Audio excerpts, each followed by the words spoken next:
name is Salazar. I worked for a couple years as a case manager, then I was a supervisor for case managers, and now I'm a case manager here at the university for the students in the counseling center. So let's,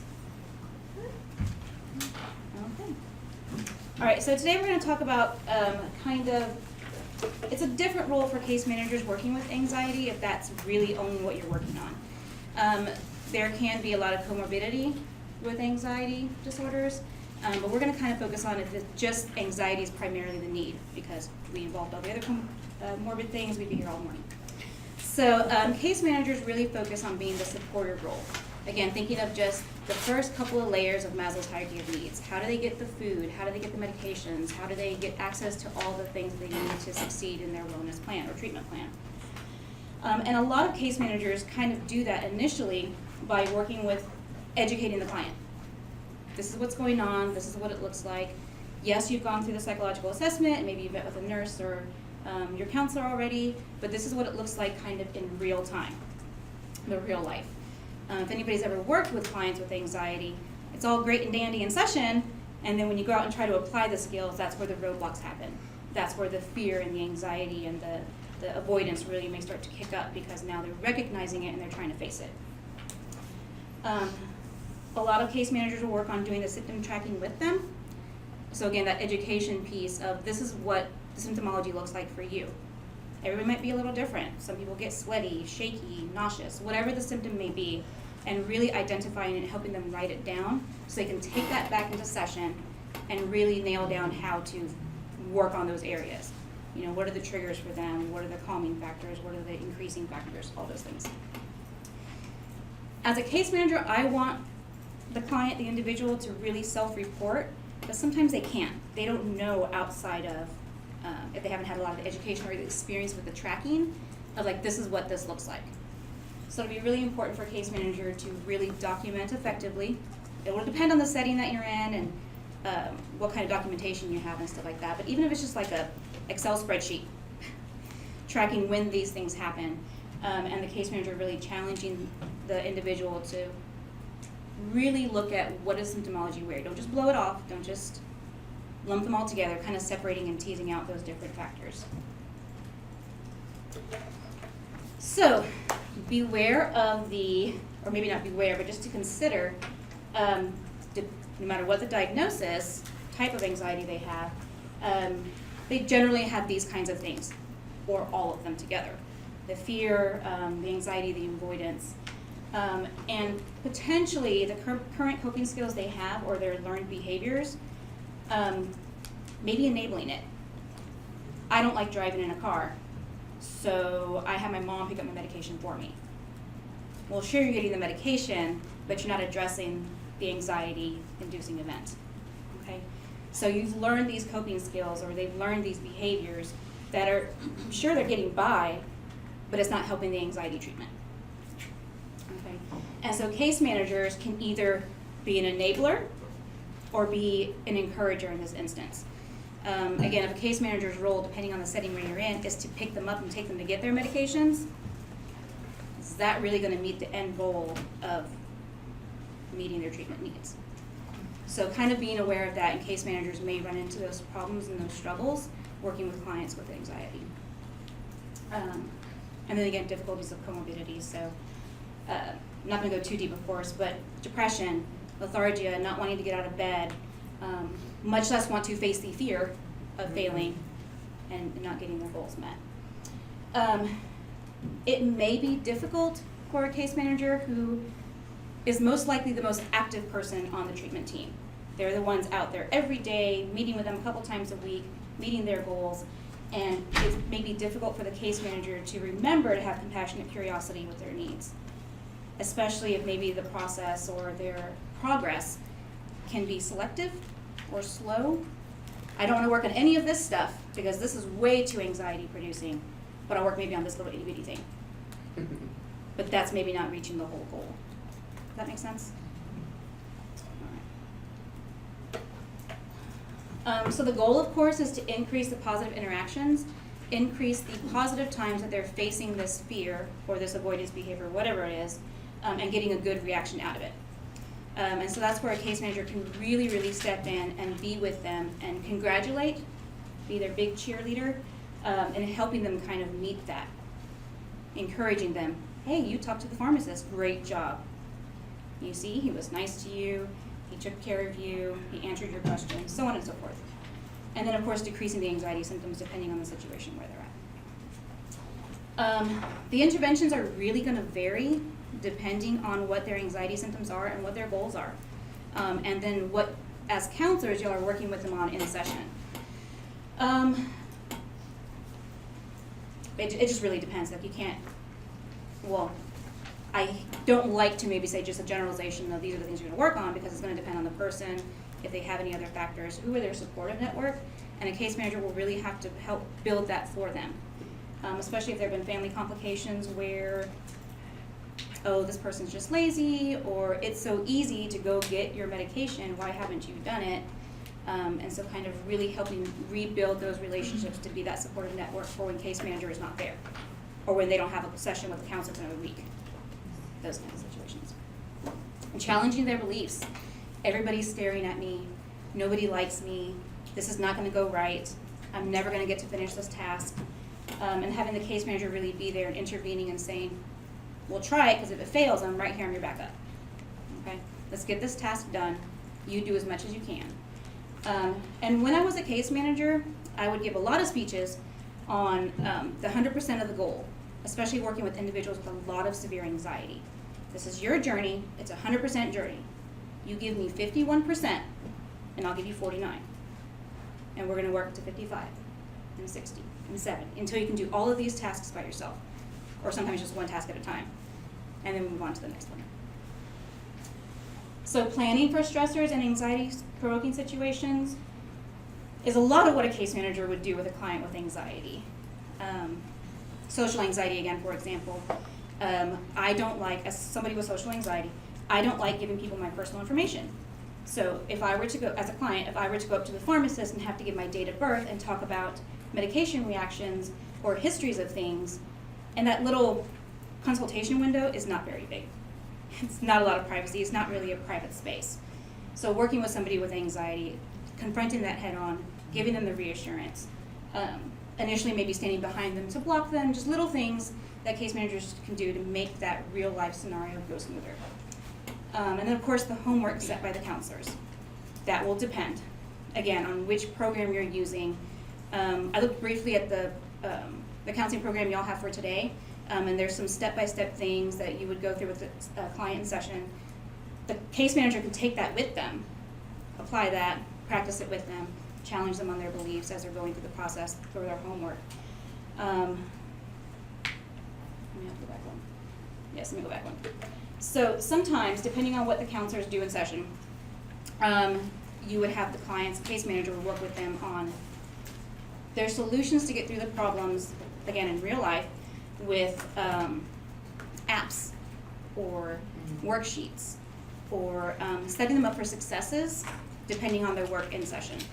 So for example, one of my favorite ones to use as an intervention, if I can turn my phone on, is the virtual Hope Box app. Virtual, H-O-P-E, Box app.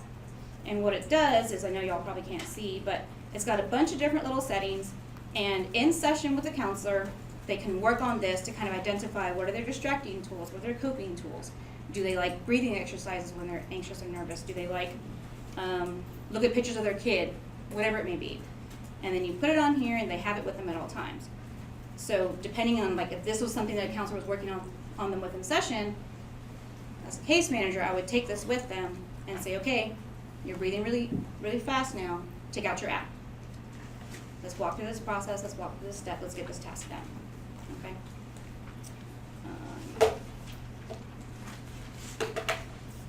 All right, measuring outcome, of course, is increasing their desired behaviors. This will depend on what they've defined in counseling session. As a case manager, of course, my desired outcome is let's get the job done, let's get them help, let's get their needs met, let's get their medications, let's get their foods they need, all these things. But they may want to work on something a little slower. They may want to do some baby steps. And hopefully they're learning how to engage in what used to be an anxiety-provoking situation. And decreasing the negative or unwanted behaviors. The avoidance, having mom pick up my medications for me. Having somebody else refill my prescriptions. Things like that. So there can be some unwanted behaviors that would be good and bad. So for example, and I'm using the pharmacy again as an example just because it's an easy thing to talk about. I don't like to talk to the pharmacist, again, personal information out in public. Well, I use my app as a convenience, my Walgreens app, when I personally need a prescription refilled. So cool, that's a great tool for me because I'm a busy mother and I work and things like that. But if I'm working with a client as a case manager and somebody who has social anxiety, that might not be the best thing. So that's in this situation, a negative behavior, relying on those tools instead of facing the problems head on. Make sense? And that can be a little complicated, but something to work on. Okay, as a case manager, what we would need from you is very specific information depending on their symptomology, what they're presenting to you. We need to know what are they avoiding, what are they afraid of, what are the triggers, what are the situations, what have they said has worked and hasn't worked in session. And then in turn, the case manager will tell you, they said this, or that really wasn't as big of a challenge as they thought it was. Maybe that's something y'all can work on in session for the next time they meet with the case manager. And then a really concrete identification of the skills to build. Again, a case manager might assume that they just need help getting those bottom level needs done, but they really need more intensive help with other situations. That way the case manager can plan and really identify and help them figure out what they need and how to navigate whatever is scaring them. And then any positive or negative influence from the primary support group or the natural supports. Again, as a case manager, I will really reach out to natural support system. Oh, you have mom at home, you have dad at home, you have your husband, wife, whatever, they're really supportive, it's great, but they're the ones who are their primary enablers in dealing with their anxiety. So that can be a little complicated. So really telling the case manager kind of the family dynamics and what their support system is doing, negative or positive, as far as their anxiety is concerned. Okay. Let me see. Oh, of course, risk factors, triggers for increased risk, especially in individuals with high anxiety who are easily triggered to fear, may want to shut down, may want to start isolating. So a case manager really needs to know what is the emergency procedure, maybe letting the case manager in on the treatment team planning, what are their medications, do they have PRN medications, when are appropriate situations to use them. And then if you've talked in session with them about kind of their immediate de-stressing tools, and what you worked on with them while they were in that safe space, that way the case manager can use that out in the field when they're doing the real life situations. That was way less than 20 minutes. Any questions? Concerns? Yes, sir. I have a comment. Sure. I used to work as a case manager, and I'm glad you bring up the potential for something like codependency or like for relying too much on the case manager. Because sometimes as case managers or counselors, you have to meet some quota of time being with clients. Mm-hmm. The state tells you have to meet this person for 3 hours a week, 3 visits per week or whatever.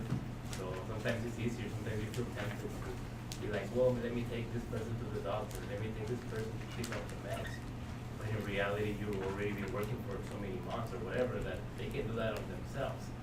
So I just wanted to point that out that it's very interesting that we need to be very aware of the potential for what was the word? The enabling people. So. Right. I mean, that's a very real scenario. If any of you have not worked maybe in community mental health or other kinds of organizations like that where you have to meet criteria in order for the bills to be paid. So, yeah, it's easier just to get the job done. And, you need to spend so much time in the field or so much time face-to-face, and it's tempting. It's easier just do a car ride. So, yeah, it can be really difficult to not be the enabler. But that's when it's really important to get together as a treatment team and really pinpoint these problems. And to really be receptive to what the case manager is talking about when they bring back stories from the field. Because as a counselor, we're working with them like as a counselor, you know, no, they say these situations are fine, and we made this plan, and these are their triggers, and we identified it. But you need that feedback from the field to know that no, now it's time to do another evaluation, or time to talk to doctor about the medication, or things like that. Yeah, and that treatment team meeting is so important, especially between case managers and counselors, because in my experience, there's almost a differential type of relationship that's happening. Mm-hmm. And the relationship with the case manager, because it typically occurs along the basic needs area of their experience, in some cases, especially at the beginning of the relationship, tends to be more open and honest, whereas with counselors, we're sort of building this rapport around, you know, a very sensitive, very intense emotional experience. So there's a lot more casual dialogue that may be coming along, whereas we may say, my client is talking about, you know, their symptoms being this particular way, but they've told the case manager knows because they've sat in their living room with them, something a little bit different.